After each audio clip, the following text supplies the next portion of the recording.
Okay, మొత్తానికి తెలంగాణ వ్యాప్తంగా కూడా ఎండలు మండిపోతున్నాయి. సూర్యుడు నిప్పులు కక్కుతుండడంతో ప్రజలు బయట అడుగు పెట్టాలంటేనే బెంబేలెత్తుతున్నటువంటి పరిస్థితి కనిపిస్తూ ఉంది.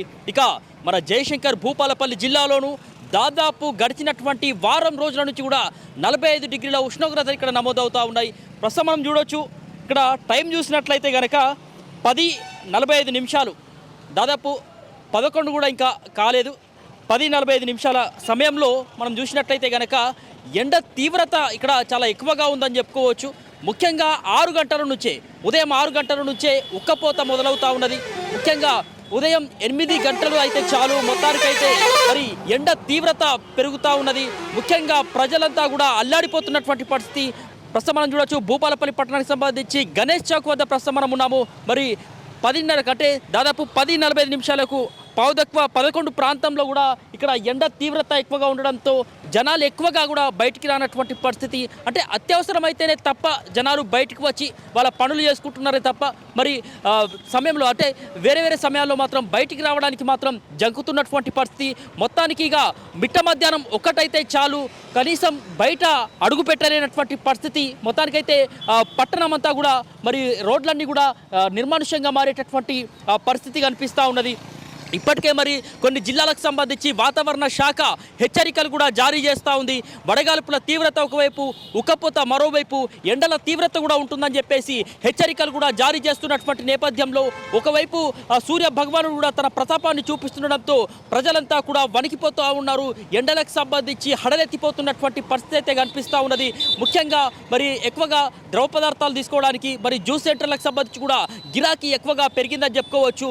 మరి ఎండల ధాటికి తాళలేక ప్రజలు మరి ఆ జ్యూస్ సెంటర్లను ఆశ్రయించి వాటిని కూడా సేవిస్తూ ఉన్నారు. ముఖ్యంగా చూసినట్లయితే కనుక ఎక్కడ చూసినా కూడా దాదాపు మనం జయశంకర్ జిల్లానే కాకుండా మరి పక్కపట్టి ఉన్నటువంటి పెద్దపల్లి జిల్లా కావచ్చు, అదేవిధంగా ములుగు జిల్లాకు సంబంధించి కూడా మరి ఇటీవల చూసినట్లయితే దాదాపు 46 డిగ్రీల ఉష్ణోగ్రతను కూడా నమోదైనటువంటి పరిస్థితి. అంటే ఇట్లా చరిత్రలో ఒకసారి మనం హిస్టరీలో చూసినట్లయితే కనుక దాదాపు 100 ఏళ్ల తర్వాత రికార్డు స్థాయిలో ఈ రకంగా మరి ఎండలైతే దంచుకొడుతున్నటువంటి పరిస్థితి కనిపిస్తూ ఉన్నది. ఎట్లా ఉన్నాయి ఎండలు, ఎట్లా ఉన్నాయి? ఏం పనికి వచ్చినావు భూపాలపల్లికి?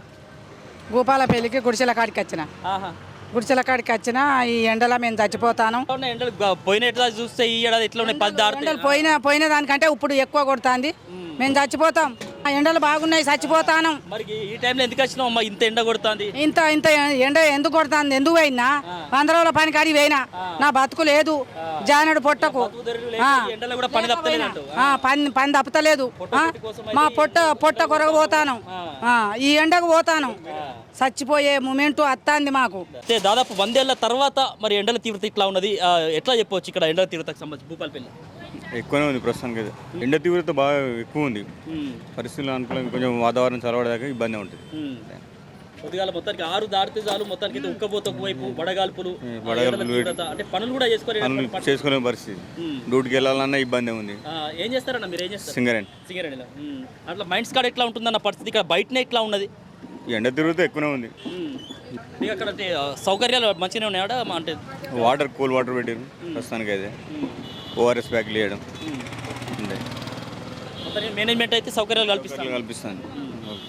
కాకపోతే డ్యూటీకి వెళ్ళాలన్నా సెకండ్ షిఫ్ట్ పోవాలంటే కొంచెం ఎండ తీవ్రత ఎక్కువ ఉంది. దాదాపు 100 ఏళ్ల తర్వాత ఈ స్థాయిలో రికార్డు స్థాయిలో 45 డిగ్రీల ఉష్ణోగ్రతలు నమోదవుతా ఉన్నాయి. మొత్తానికి కాలు బయట పెట్టలేనటువంటి పరిస్థితి కూడా నెలకొన్నది. మీరేం చేస్తారు ఈ ఎండల తీవ్రత గురించి? మార్నింగ్ 8-9 దాటితే బయటకు వెళ్తలేము. మళ్ళీ ఈవినింగ్ 5-5:30 అట్లా ఈవినింగ్ మార్నింగ్ ఏ వర్క్ ఉన్నా పొద్దున్నే చేసుకోవడం, పొద్దున దాకా ఇంట్లో ఉండడం, బయటకు వెళ్ళకపోవడం. అది ఎండలు విపరీతంగా ఉన్నాయి. అంతకంటే ఎక్కువ ఉన్నాయి. ఇంకా రాబోయే రోజుల్లో ఇంకా ఎక్కువ ఉండే అవకాశాలు ఉన్నాయి. ఎండ తీవ్రత 1-2 నెలల దాకా ఇదే పరిస్థితి ఉంటుంది అనుకుంటున్నాం. ఇంకా ఎండలేని మరి ఇంత ఎండ కొడుతుంది బయటికి, ఏం చేయాలి? చెప్తాను కదా ఎండలు బాగున్నాయి, బయటికి వెళ్ళదు, ముసలోళ్ళు ఇట్లా మంచిగా జాగ్రత్తలు తీసుకోవాలని చెప్తాను. ఎండలు ఎందుకు వెళ్ళినా ఎటు పోతాను? మరి పింఛన్ తెచ్చుకుంటాను. పింఛన్ కోసం పోతాను. పోయేస్తా. తీసుకున్నావు పెన్షన్? అక్కడ ఎట్లా తొందరనే అయిందా పని? మరి అక్కడ కూడా ఎండలు నిలుకోవాల్సిన పరిస్థితి? తొందరనే వేసి పెట్టిన కదా, వేసి పెట్టారు. గతంలో అంటే నిరుటేడాది కంటే ఈసారి బాగున్నాయి అమ్మ ఎండలు? ఎండలు బాగున్నాయి. మరి జాగ్రత్తగా ఉంటా. ఎట్లా ఉన్నాయన్న ఎండల తీవ్రత? మంచి జోరున్నది, బాగా జరుగుతున్నది. 8 గంటలకే స్టార్ట్ అవుతుంది ఎండలకు బాగా ఇబ్బంది ఏం ఉన్నది. పని చేస్తారన్న మీరు? మేము వ్యవసాయం పని చేస్తాం. ఎట్లా ఉన్నది అంటే వ్యవసాయ పనులు కూడా చేసుకున్నటువంటి పరిస్థితి కదా? అయినా తప్పదు కావచ్చు ఇక. తప్పదు ఇక అమ్మాలి పని చేస్తాం, అదొకటి ఇక మంచి జోరు 8 కాకముందే మంచి ఎండలు కొడతానే బయటకు వెళ్ళడానికే భయం అవుతుంది. ఇట్లా తువాలు వేసుకొని బయటకు వెళ్ళడం అవుతుంది. అంటే గతంలో నిరుటేడాది కూడా ఇంత లేవు కదా ఎండలు? లేవు అమలు పని తర్వాత ఇట్లా మళ్ళీ కొట్టుడు అట్లా. అమలు పని చేసేటోళ్ళం మేము 12, 1 దాకా చేసేటోళ్ళం. కానీ ఇప్పుడు చేయలేకపోతున్నాం ఎండలకు. ఎండలు బాగా కొడుతున్నాయి. 8 గంటలకే కదా ఇంట్లోకి వెళ్ళిపోతున్నాం మేము. ఇప్పుడు ఇటు వెళ్ళడానికే భయం అయితే తువాలు వేసుకొని వచ్చిన ఆల్రెడీ. దానికి ఒక భయం కూడా ఇస్తానంటే బాగా భయం అవుతుంది. వడగాలకు దెబ్బలకు కొంచెం మంది కూడా చనిపోతానని తెలిసింది. భయం అవుతుంది బాగా. ఆ వేసవి తాపాన్ని మరి తట్టుకునేది ఇక్కడ దోసకాయల వ్యాపారం కూడా చాలా జోరుగా అందుకున్నది. మొత్తానికి అయితే జనాలు కూడా ఎక్కువగా దోసకాయలు కూడా తింటూ వేసవి తాపాన్ని మరి ఆ ఉపశమనం పొందుతుంటారు. అమ్మ ఎన్ని రోజుల సంది యొక్క వ్యాపారం చేస్తాను? ఇప్పుడు 25 ఏళ్ళు అవుతుంది. 25 ఏళ్ళ కాంచెలు చేస్తాను. 5 రూపాయల డజన్ కాంచెలు అరటి పళ్ళు అమ్ముతాను. ఇప్పుడు 100 రూపాయలు అయినాయి. అన్నిటికీ రేట్లు బాగా పెరిగినాయి. మేము పేదోళ్ళం బతికేటట్లు లేదు. మరి మాకు రోడ్డు మీద మేము బతికేటోళ్ళం. మమ్మల్ని ఎండ్ల బతికేటట్లేదు. కరెంటు బిల్లులు అన్నిటికీ రేట్లు బాగా అయిపోయినాయి. దోసకాయలకు రేటు ఇప్పుడు 3000కు కింటన్ ఎత్తాండు. మేము 50 అమ్ముతాను. 50 అమ్ముతాం. పెరిగినాయి రేట్లు పెరిగినాయి. ఏం లేదు గిరాకీ మామూలుగా గట్లనే ఉంటుంది. ఏదో పొట్ట మందం బతుకుతాను. ఎండల ప్రభావం ఎట్లుందమ్మా మీ మీద? వ్యాపారం ఇంత ఎండలు కూడా చేస్తాను? చేస్తాను, ఏమి లేదు. పొట్ట బతుకుడే కట్ట ఉన్నది. 1/2 కిలో కూరగాయలు మిగులుతలేవు, కిలో బియ్యానికి మిగులుతలేవు. పిల్లలను చదువుకోవడం కష్టం ఉన్నది, మేము బతుకోవడం కష్టం ఉన్నది. మరి ఎట్లా బతుకుడు ఏం కథ అని మా విధాల్లో మేమే అనుకుంటాను. మరి మేము ఎవరికి చెప్పుకోవాలి? అన్నేళ్ల సంది చూస్తాను కదా, ఎండలు అంటే గతంలో ఉన్నట్టున్నాయా, ఎక్కువ ఉన్నాయా ఈసారి? ఇప్పుడు బాగాలేవా ఎండలు? ఇప్పుడు బాగున్నాయి ఎండలు. ఎండలు బాగున్నాయి. జనం కూడా బాగా తల్లడిస్తారు. ఇక మీరు పొద్దున ఎప్పుడు స్టార్ట్ చేస్తారమ్మా వ్యాపారం? 8 వరకు ఇప్పుతాం బండి. మళ్ళీ ఎప్పటి వరకు? మళ్ళీ రాత్రి 11 గంటలు అనుకుంటాం. మధ్యాహ్నం సమయంలో ఇంకా ఎండ ఎక్కువ ఉన్నది, ఆ టైంలో కూడా చేస్తారా వ్యాపారం? ఉంటాం. ఇక ఎండల్లో ఉంటాం, ఎండల్లో ఉంటాను, ఎండల్లో తింటాను, ఇండనే ఉంటాను. దీంతో బతుకు తెరవాయి మాకు. ఇది ఒక్కరోజు బండి ఇప్పకుండా మా బతికేలేదు. పొట్టకు బతుకుడే. ఇక 1000 వచ్చేది లేదు, 1000 మిగులు పట్టుకు వచ్చేది లేదు, బతికేది లేదు. ఈయన పండుకుంటాను రోడ్డు మీదనే. ఎందుకంటే పొట్ట తిప్పలకు పిల్లలు బతకాలి, మేము బతకాలి. పైదలో కూడా బతికేయాలన్నా మేము బతికిస్తాను. రూపాయి ఆటో దోసకాయలు అమ్ముతాం. అన్ని కూర్సు మొత్తం ఏమింటే అవే తెచ్చుకొని అమ్ముకుంటాం. దోసకాయలు ఎక్కువ, పుచ్చకాయను దోసకాయ ఎక్కువ. ఇక వానకాలం చేపలు, అరటి పండ్లు, సంత్రాలు, అన్నారా ఇవి వానకాలం అమ్ముతాం. జాగ్రత్త అమ్మ, మరి ఎండలు కూడా బాగున్నాయి కాబట్టి జాగ్రత్తగానే ఉంటాం. మరి మేసంటలు చెప్తాను కదా, మాకు కూడా తెలిసేది. ఏడికెళ్ళి పట్టుకొస్తున్నాయి ఇవి? కాశీంపల్లి నుంచా? ఎప్పటి నుంచి పెడుతున్నావు అమ్మ ఇవి అమ్మకాలు? ఇంత ఎండ కొడుతుంది, ఈ వ్యాపారం అంటే ఎందుకు చేస్తున్నావు అమ్మ? ఏం చెయ్యాలి బాధించను బతకన్నాని పొట్ట కోసానికి. ఏం పని చేస్తావు ఇంతకుముందు? అంటే ఇదేనా? ఇదే పని. కాయగూరలు ఈ కాయలు తెచ్చుకొని అమ్ముకుంటా, కంకులు కాల్చుకుంటా. అంటే ఎప్పుడు కూర్చుంటావు అమ్మ ఇక్కడ వ్యాపారం? ఇక్కడనా 9 గంటలకు. పొద్దుగాల 9 నుంచి మళ్ళీ రాత్రి 9 గంటలకు. ఇక రాత్రి ఇప్పుడు ఎండ కొడుతుంది కదా, ఇక 4-5 వరకు పోతాం. అంటే ఎట్లున్నాయమ్మా మరి మొత్తానికి? అంటే పోయిన నిరుటేదాది కంటే ఈసారి ఎట్లున్నాయి? బాగున్నాయి. ఎట్లా గిరాకు నడుస్తుందా మరి? గిరాకీ ఏం గిరాకీ నడతలేదు బిడ్డ, గిరాకీ నడతలేదు. గిరాకీ నడతలేదు. ఏం చేస్తుంది? ఇక మా బతుకు ఇక గిట్ట చేస్తాడు భగవంతుడు. ఏం చేస్తారు మీ వాళ్ళు? ఒకడు ఎడ్డి అయినా, నోరు లేనైనా. ఒక ఆయన నడిపి 3 కొడుకులు అయితే ఒక్క ఆయన చచ్చిపోయిండు, ఒక్క ఆయన సుతారు పని చేస్తాడు. అంతే. చనిపోయాడు.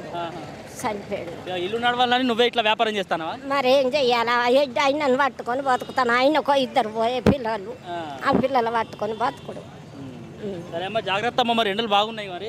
సరే మంచిది. ఎండల తీవ్రత ఎట్లా? మామూలుగా లేదు, ఘోరం కొడతానే అన్న. పోయినట్టు ఈసారి అసలు మామూలుగా లేదు పరిస్థితి. పొద్దుగాల 6 దాటి భయం అవుతుంది ఎండకు బయట తిరగాలంటే. మరి ఏ పని మీద వచ్చిరన్న బయటికి? ఇప్పుడు ఇవే దోసకాయలు తీసుకోదామని వచ్చినాం. మామూలుగా లేదంట, బాగా కొడతాను. బాగానే ఉన్నాయి ఎండలు, బయటికి వెళ్ళలేని పరిస్థితులు. ఏం పని చేస్తారన్న? వ్యవసాయం ఘోరాతి ఘోరంగా, అందుకే పొద్దుగాల వచ్చి ఏమైనా పనులుంటే పొద్దున్నే చేసుకుంటున్నారు పొద్దున్నే. ఇప్పటికే వాతావరణ శాఖ 15 జిల్లాలకు సంబంధించి ఆరెంజ్ అలర్ట్ జారీ చేసింది. మరికొన్ని జిల్లాలకు సంబంధించి మరి ఎల్లో అలర్ట్ కూడా జారీ చేసినటువంటి పరిస్థితి ఉంది. మరి రాబోయేటటువంటి 4-5 రోజుల పాటు కూడా ఇదే వాతావరణం ఇలాగే ఉండేటటువంటి అవకాశం ఉన్నటువంటి నేపథ్యంలో మరి ప్రజలంతా చాలా జాగ్రత్తగా ఉండాల్సినటువంటి అవసరం ఉందంటూ కూడా వాతావరణ శాఖ హెచ్చరిస్తూ ఉంది. మరోవైపు వైద్యులు కూడా హెచ్చరిస్తూ ఉన్నారు. బయట అడుగు పెడితే ఖచ్చితంగా వడగాల్పులకు ధాటికి గురైతే మాత్రం ఖచ్చితంగా మరి ఎండ దెబ్బ జరిగేటటువంటి అవకాశం ఉంటుంది. ప్రాణాలు కూడా పోయేటటువంటి ప్రమాదం ఉంటుంది. కాబట్టి తగినటువంటి జాగ్రత్తలు, ముఖ్యంగా పిల్లలు కావచ్చు, వృద్ధులు కావచ్చు, తగినటువంటి జాగ్రత్తలు పాటించాలి. మరి బయటకు రాకుండా ఉంటేనే మంచిదని చెప్పేసి మరి వైద్యులు సూచిస్తున్నారు. కొన్ని రోజుల పాటు కనుక మరి ఇదే వాతావరణం ఉండేటటువంటి అవకాశం ఉంది. ఇప్పటికే చూస్తున్నాం, మనం చూసినట్లయితే మరి ఏసీలు వాడుతున్నారు, కూలర్లు వాడుతున్నారు, ఫ్యాన్లు పెట్టుకున్నా కూడా ఉక్కపోతకు తాళలేనటువంటి పరిస్థితి ప్రస్తుతం అయితే కనిపిస్తూ ఉంది. దాదాపు 100 ఏళ్ల తర్వాత ఇటువంటి చాలా తీవ్రమైనటువంటి పరిస్థితి అని చెప్పుకోవచ్చు. మరి ఇప్పటికైనా మరి ప్రజలు మాత్రం చాలా జాగ్రత్తగా ఉండాల్సినటువంటి అవసరం ఉంది. దాదాపు ఇంకో వారం రోజుల పాటు కూడా ఇదే వడగాల్పులు ఇలాగే ఉండేటటువంటి అవకాశం ఉన్నటువంటి నేపథ్యంలో భూపాలపల్లి ఏరియాకి సంబంధించి కూడా ఇక్కడ బొగ్గు గనులు ఉండడం, ఇక్కడ మరోవైపు కేటీపీపీ లాంటి పారిశ్రామిక ప్రాంతం కావడంతో ఇక్కడ ఎండల దాటిగా మరింత పెరిగేటటువంటి అవకాశం ఉంటుంది. కాబట్టి ప్రజలు అప్రమత్తంగా ఉండాల్సినటువంటి అవసరం ఎంతైనా ఉంది. వీడియో జర్నలిస్ట్ సత్యనారాయణతో సమీర్, ఆర్బీ న్యూస్.